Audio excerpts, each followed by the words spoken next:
seguintes fatos sobre mim, pra gente se conhecer melhor. Eu fiz teste pro Planeta dos Macacos, mas eles me acharam fofo demais. A minha sobremesa favorita é banana split. Eu tenho um pôster autografado no King Kong. Meu microfone não é um vibrador. Às vezes eu ainda durmo com meu pai. Eu costumo beber café escondido. A minha idade exata é a idade de criança. Eu gosto de bicicleta, mas eu ainda uso rodinhas. Meu gênero musical favorito é funk. Eu não consigo guardar rancor. Eu nunca vou perdoar o Luan. Eu amo usar lacinho rosa. O meu sonho é gravar com o MC Kevinho. Meu apelido é Caquinho, de macaquinho. Eu não tenho nariz porque uma criança malvada arrancou. Todos os meus dentes são de leite. Isso me faz mal porque eu sou intolerante à lactose. A parte favorita do meu corpo são os meus braços enormes, porque aí eu posso abraçar melhor. Eu ainda não dei o meu primeiro beijo. Eu acho a escova uma droga. Meu pai fez uma conta do Netflix pra mim, mas ele controla tudo que eu assisto. Deixa pelo menos um fato sobre você aí nos comentários.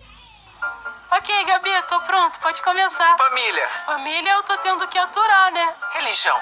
Religião? Acho que religião urbana, aquela banda é bem legal. Fracasso.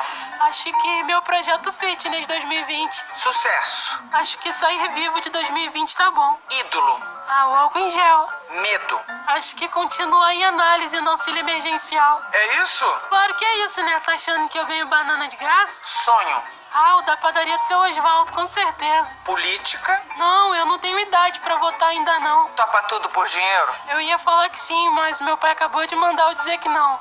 Futuro. Ah, eu acho que poder balançar o rabo outra vez enquanto eu observo o horizonte. Gente, esse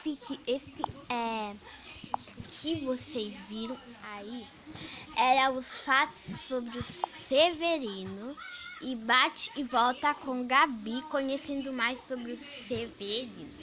Eu não reagi porque era só fatos dele, mas se você gostou e você quer mais, deixe seu like,